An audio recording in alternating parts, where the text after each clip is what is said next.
The main office in Roseau is open from 7:30 a.m. to 7 p.m. Mondays to Fridays and 8 a.m. to 1 p.m. on Saturdays. Home visits and emergency services are also available. Call 448-0100, WhatsApp 276-5213 or visit any of their other locations. Picard in Portsmouth, Mondays to Fridays, 8 a.m. to 11 a.m. Marigot, Mondays and Wednesdays, 8 a.m. to 9:30 a.m. or Grand Bay, every first and third Thursday, 8 a.m. to 9:30 a.m. La Falaise Medical Laboratory, my choice, your choice, our choice.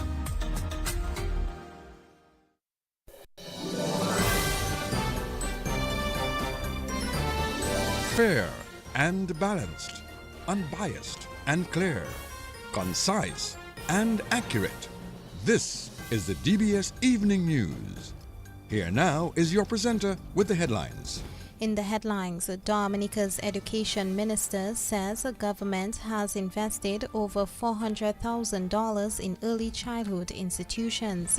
In news from the region, Bahamas removed from French blacklist, and internationally, U.S. President Donald Trump proposes 80% China tariff ahead of trade talks. Good evening, I am Leila Langford. Details of the news when we return. Too often, customers are counted but not valued, like mere numbers, statistics, transactions. But at Flow, we're prioritizing you, our valued customers who have been with us through every milestone, every moment. That's why we're putting our money where your loyalty is. Flow customers claim up to $400 in rewards for smartphones, groceries, and more when you add mobile to your current internet plan. Because loyalty isn't a one-way street. At Flow, loyalty flows both ways. DBS News. Welcome back. Making the headline this evening, Minister for Education Octavia Alfred says the government of Dominica has contributed over $400,000 to early childhood institutions for the last academic year. Her comments came during the official handover ceremony of the Early Childhood Development Space at Caleb Laura Primary School in St. Joseph this afternoon. The minister also urged the private sector to partner with the government to improve the standards of early childhood services in Dominica. Early childhood is the foundation of lifelong learning. In this regard, the government of Commonwealth of Dominica remains steadfast in its commitment to uplifting the early childhood sector. To date, Cabinet has approved the engagement of 54 early childhood educators at our government pre-kindergartens and 4 roving caregivers. Additionally, several practitioners at private institutions are employed under the National Employment Program. For the last academic year, a total of $462,500 was paid as contribution to all registered early childhood institutions on the island. Now, 64% of all our government-owned schools now have early childhood centers. In addition to Caleb John Laura, we were able to expand and enhance early childhood centers at the Cassibrus, Bacatel, Jones Bopia Primary School, and created a new center at the Salibia Primary School under the OECS Pearl. The ministry continues to encourage private partnership in the sector, and we make an earnest plea to the public to help to maintain the standards that are necessary for the delivery of quality early childhood development services. Minister for Education Octavia Alfred.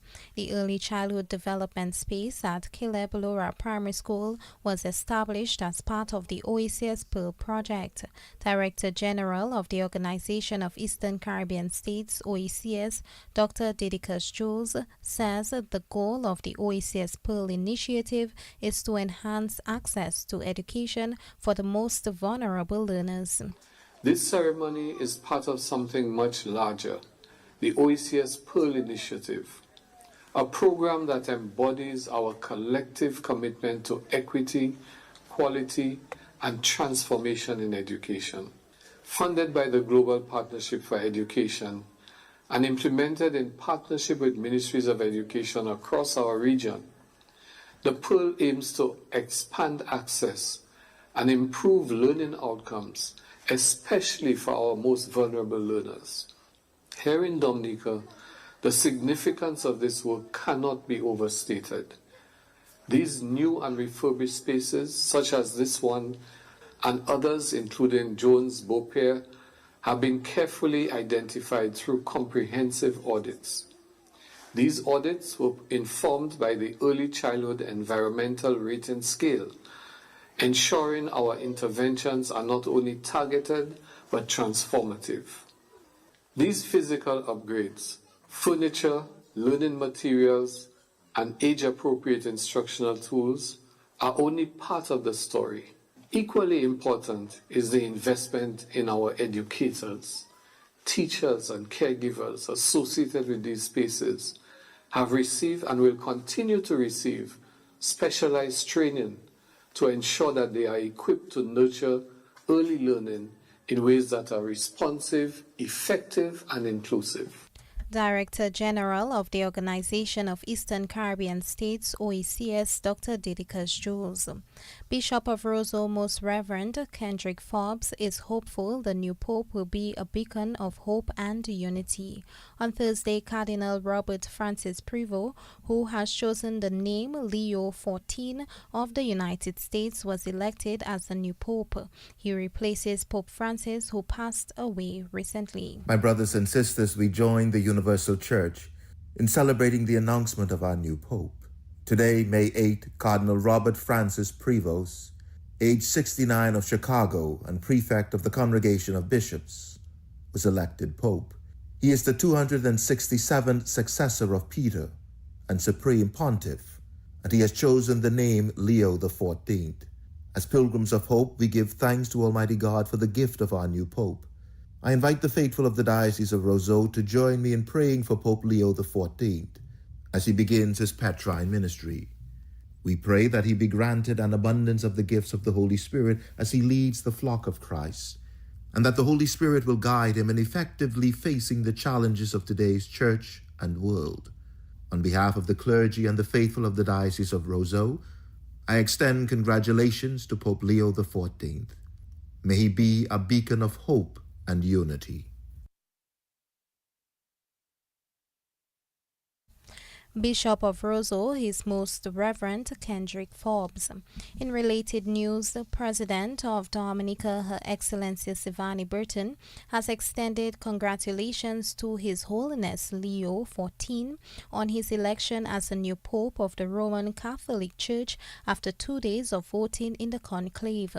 In a statement, Her Excellency said, on behalf of the government and the people of Dominica, and on behalf of Mr. Burton and herself, she wished to further congratulate His Holiness on being the first Pope born in the United States of America and the 267th successor of Saint Peter. President Burton says she is happy, proud, and honored to convey congratulatory message not only in her capacity as head of state, but also as a devoted Catholic and lay associate in pastoral care.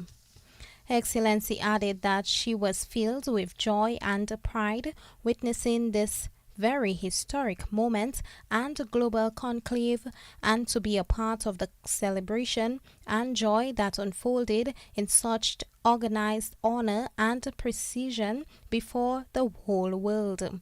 The President said she is certain that His Holiness will continue to champion the cause of the poor and most vulnerable among us, and will be a voice that speaks of love, peace and justice, charity, unity, humility and dialogue in this troubled world. Her Excellency Burton stated that as a global figure with a wealth of knowledge and many talents, she has no doubt that His Holiness will continue the work of his predecessors with diligence, dedication, and the relations that exist between the Commonwealth of Dominica and the Holy See will be further strengthened under his leadership.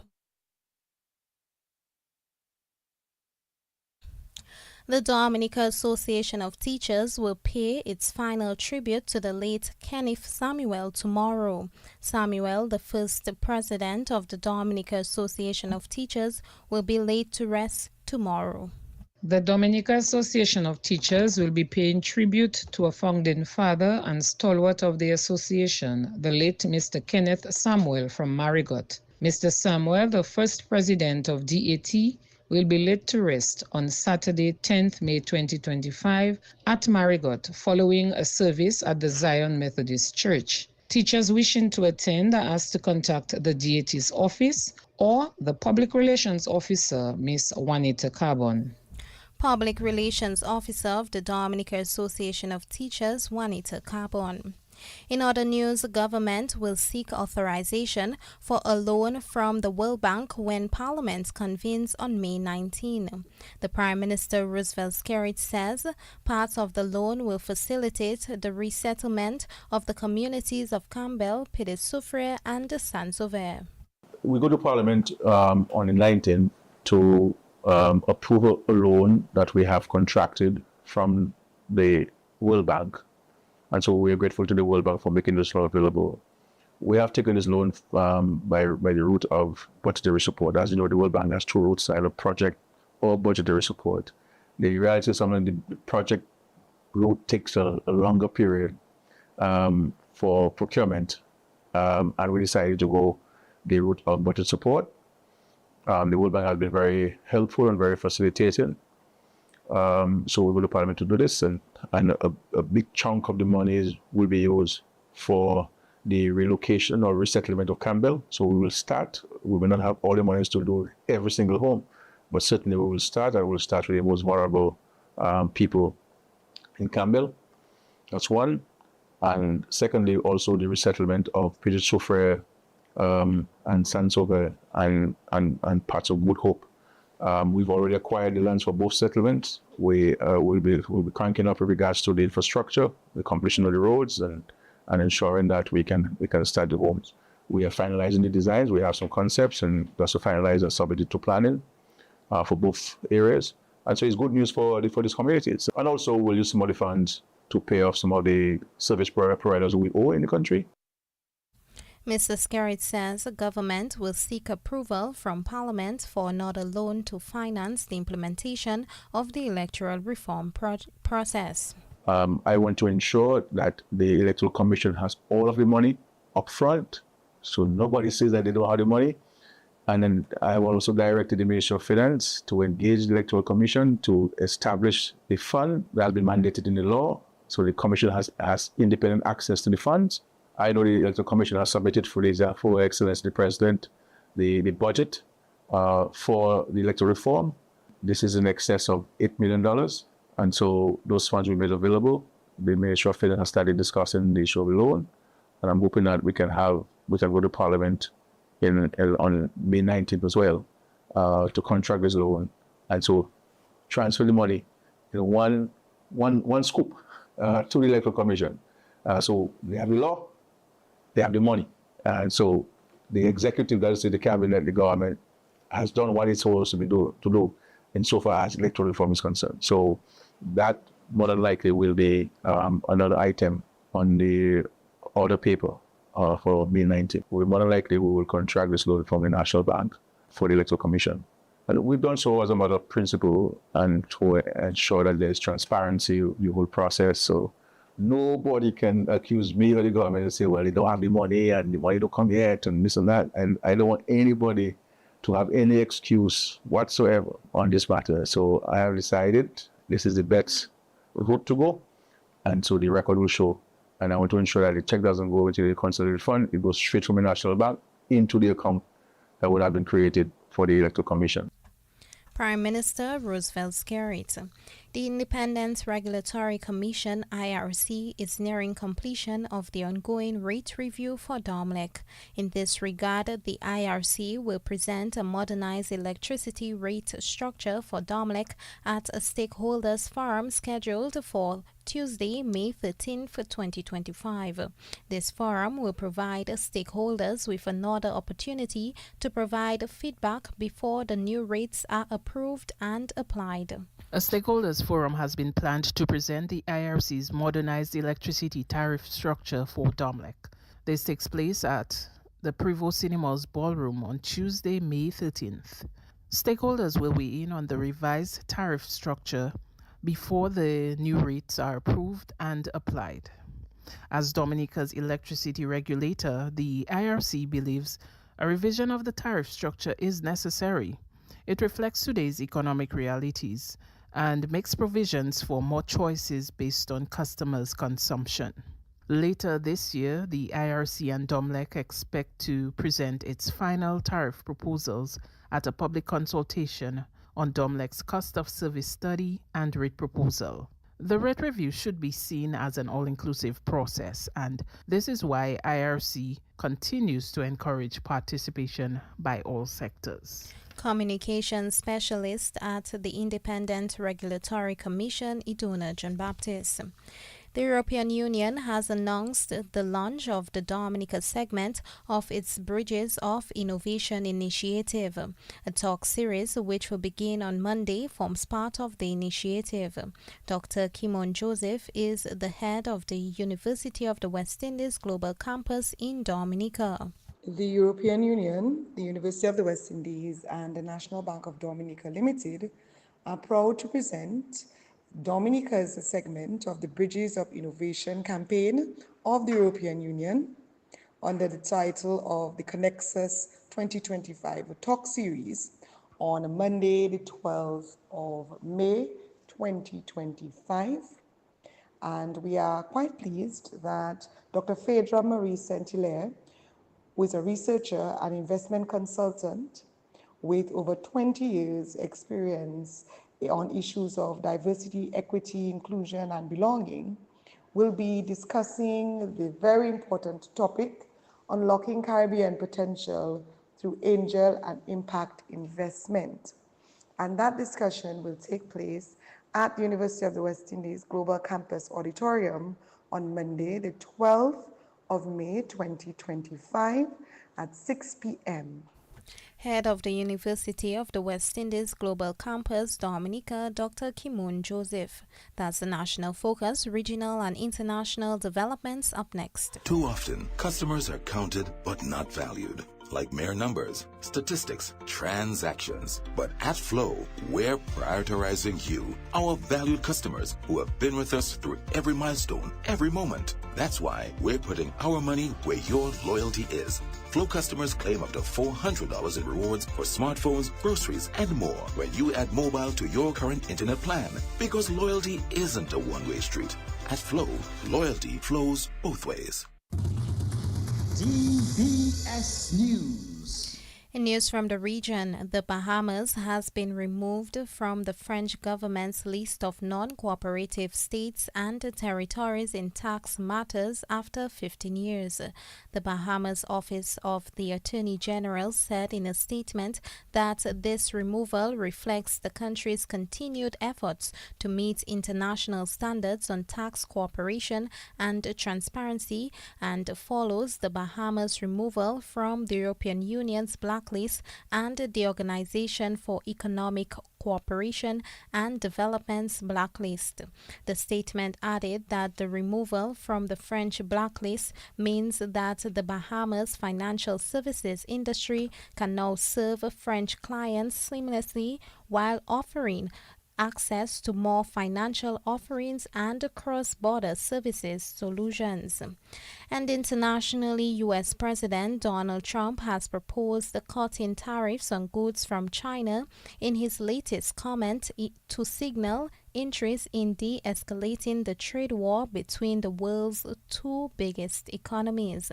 Trump wrote on social media today that 80% tariff on China seems right ahead of trade talks between the two countries in Switzerland. China's vice foreign minister also struck a confident note ahead of the meetings, saying Beijing had full confidence in its ability to manage trade issues with the U.S. Since April, Trump has hit items from China with import taxes of 145%, sending shockwaves through financial markets and driving down trade between the two countries. That's news. The DBS Evening Sports Report up next. Covering the nation and beyond. DBS Sports Report. Rudolph Thomas Enterprise in Portsmouth, your suppliers of building materials and hardware products. Over 20 years experience in the business. Rudolph Thomas has lumber and plywood, Portland and tile cement, steel rods, galvanized and fence pipe. And Rudolph Thomas can meet all your wire needs. Galvanized roofing sheets, doors, windows, toilet sets, face basins and bidets. PVC piping, fittings and lattice. Check out Rudolph Thomas for ceramic and vinyl floor and wall tiles, nails, nuts and bolts, paint and painting supplies. And check out their line of electrical and hand tools. And Rudolph Thomas is your one-stop shop for hard-to-find items like fiberglass mat and fiberglass resin and welding rods. Go now to Rudolph Thomas on 1240 Bay Street in Portsmouth.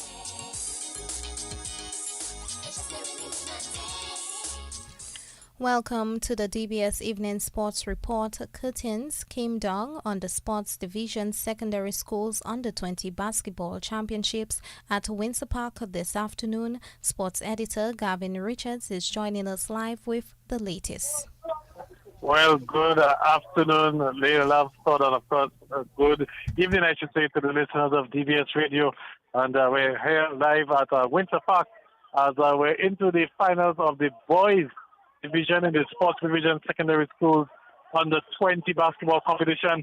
It's the Dominica State College up against the Isaiah Thomas Secondary School. And as I speak to you, it's halftime in that encounter, and it's a massive lead for the Dominica State College. They're leading 46-29 at halftime. So in the boys' final, we have the State College leading 46-29.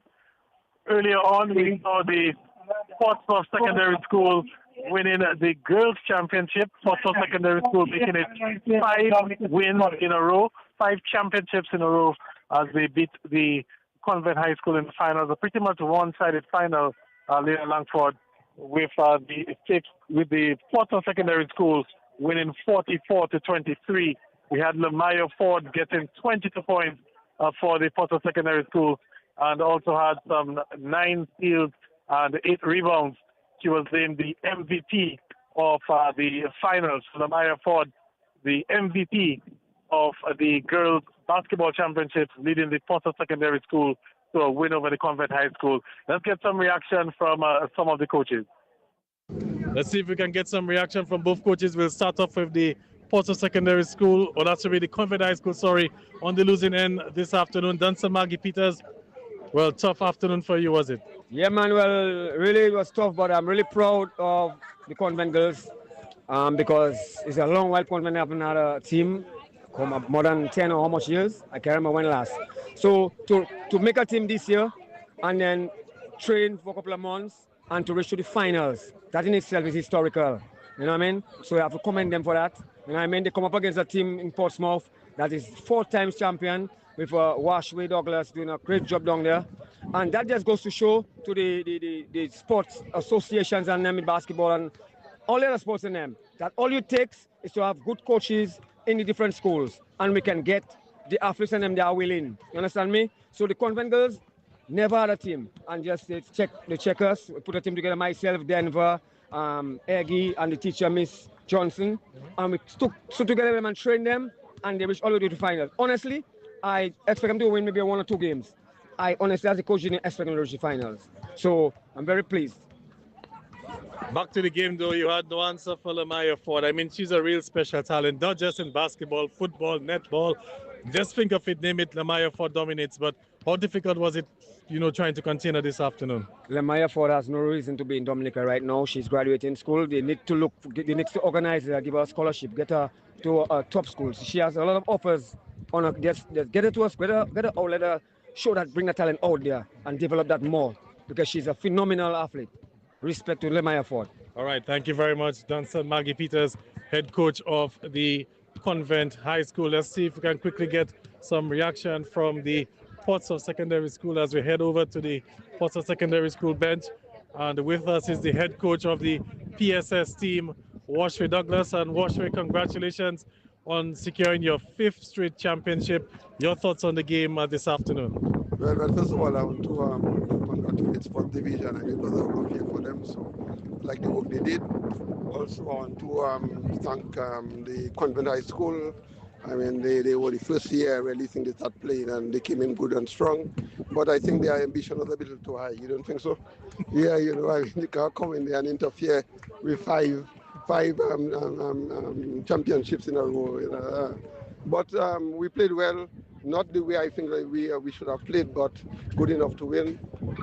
We have people like Limaya, that was her last year, so I wanted her to go home with a championship and look for higher things to come because she's one of the sports people I think that will do very well for Dominica. PSS, we have to continue fighting hard, and I think on a whole, hopefully good things will keep on happening. All right, 5 championships washed through, but what makes this one special for you as the head coach? Well, not so much about me. I'm just the coach, and we do before in the morning. We come in the morning before school, and we come in the afternoon. For instance, Ria was there this morning before school. Talifa was there yesterday morning before school. Limai was there yesterday morning before school. So we do before school, after school. And I hope that some children understand that winning the championship is not just come in and play. You have to do a lot of practice, and hopefully we continue that tradition. All right, 5 in a row. As you look to make it 6, you're going to be losing the Maya Ford, who's graduating this year. But what do you think of your chances next season? Well, next season we have to start working out from now. I think we have some players there that haven't really played, so we have to start working out from now. But I think if we work hard, we should be all right. You know, it's going to be tough. I will tell you that straight. It's going to be tough, and you know, I just hope that we can make it next year. But right now we have to enjoy the 5. You know, we cannot get too carried away right now. And I'll tell you also, I think in the next game with college, we have Nigel George, Dinari, Kaylan. We have a number of guys that came from PSS, and hopefully they'll get to win a championship too. So I'll feel double happy today. All right. Thank you very much, Washington Douglas, head coach of the PSS team. Okay, thanks a lot. All right, so that was the head coach of the PSS, Washington Douglas. And as I speak to you, little for the third quarter has just gotten underway in this, the boys' final, and it's the Dominica State College with a commanding lead. They're up 48-29 against the Isaiah Thomas Secondary School. And as things stand, looks like State College will be well on their way to getting the boys' championship. So, little Langford is back to you. Our thanks to Gavin Richards for bringing us this live report from the Windsor Park. Windward Islands Inferno's captain, Alec Afanis, says his team is clicking at the right time, but the job is not yet done as they continue with their campaign in the CWI Emerging Players Tournament. The Infernos will face the Leeward Islands tonight in the playoff eliminator. A win for the Windwards will see them play Trinidad on Saturday in the finals. Afanis says the team has to continue to play good cricket. I think the team clicked at the right time, to be honest. That is something that we actually wanted. We wanted everybody to click. Well, everybody hasn't necessarily clicked, but I mean, it is coming together nicely at the end, and that is the business part of the tournament. That is what you really need. For you personally, it's been a pretty good tournament with the bat. You've made some significant contributions. Is that kind of what you were hoping for? Well, after the 90-something, to be honest, I was hoping for a bit more. But I think when you look at T20, it's a high-risk game, and you have to understand that you wouldn't contribute as much as you want to all the time. But as long as the team is winning games, then I'm good. In terms of this, a kind of question around, you've obviously been on the fringes of the Royal squad, but not necessarily playing every game. Yeah. So how important was it career-wise, for you to show, in that innings of 90, what you're capable of in this format and showing that you do have that power game for T20? I think it was important, proving that to myself as well. Like you said, I played for Royals, but I was a bit in and out. So it was kind of important that I proved that I could actually play at this level to myself. So it was really good, to be honest, like how I went through pacing around the innings. It wasn't just an inning where I started slow and then caught up at the end. It was an inning where I was going at a good rate right through the inning. So it was really good. Windward Islands Inferno's captain Alec Afanis. Cyclists will test their endurance this weekend as the Dominica Cycling Association stages its 4th road race of the season. Sunday's race will test the riders' ability to climb as the race heads to Bellevue-Chopin. The Dominica Cycling Association will be hosting the 4th race of the 2025 cycling season on Sunday, May 11th at 9 a.m. at Maboyd's Bar. The event, dubbed King of the Hills, will feature riders competing from Woodbridge Bay to St. Aroma, heading to the Botanical Gardens on to Newtown, and climaxing with the challenging hill climb to Bellevue Chopin. Registration starts at 8 a.m. Road users are urged to remain vigilant and exercise extreme caution within the designated routes. We would like to thank all of our sponsors for making this event possible.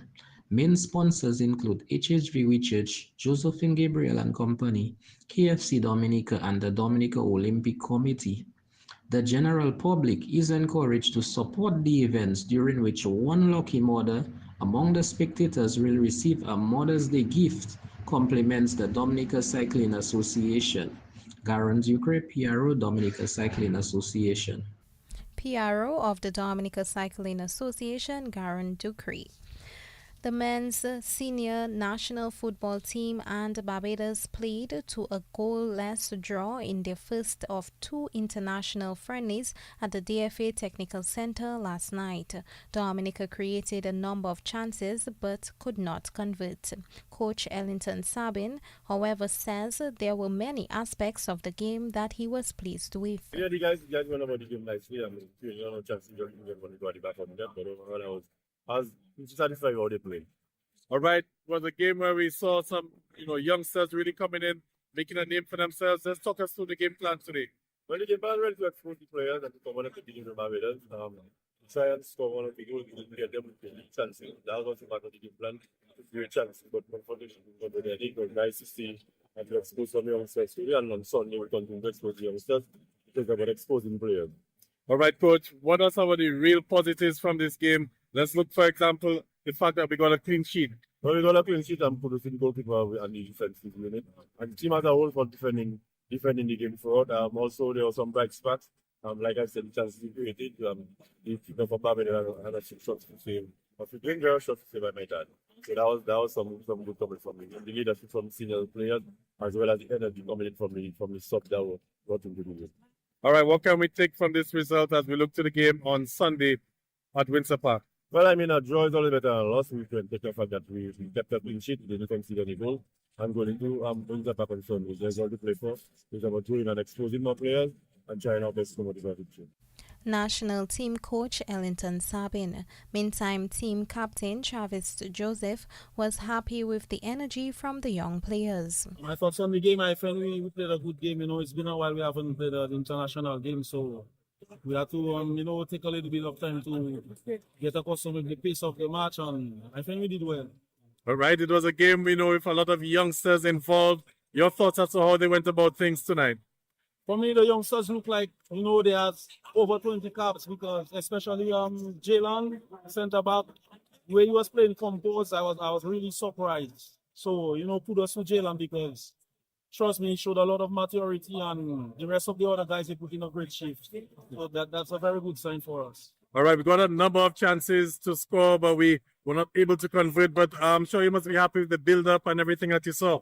Yeah, for sure, because the problem with most things is when you are not creating. So as long as we are creating, we are in very good spirit, and just a matter of time for the goals to come. So we just have to build on that and create a lot of more chances and be more clinical in the next game on Sunday. All right, and let's look ahead to Sunday. Like you said, we want to capitalize on that, but defensively, a quick word as to how the guys went about with that clean sheet. Yeah, I think my defense rolled well for the 90 minutes. We stayed compact.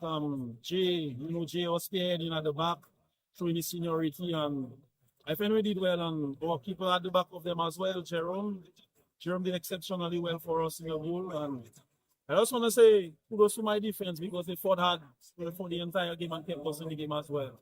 All right, and finally, Travis, these two games forming part of the preparations for the World Cup qualifiers, which we have in June. So what will be the message to the guys for that final game on Sunday? Well, as we told most of the new guys that came in, this is an opportunity for them to make a name for themselves and for them to book a spot for the games in June. So we as senior players are just here to help them, and of course sharpen on our craft as well for the next two matches in June. Team captain Travis Joseph. Meantime,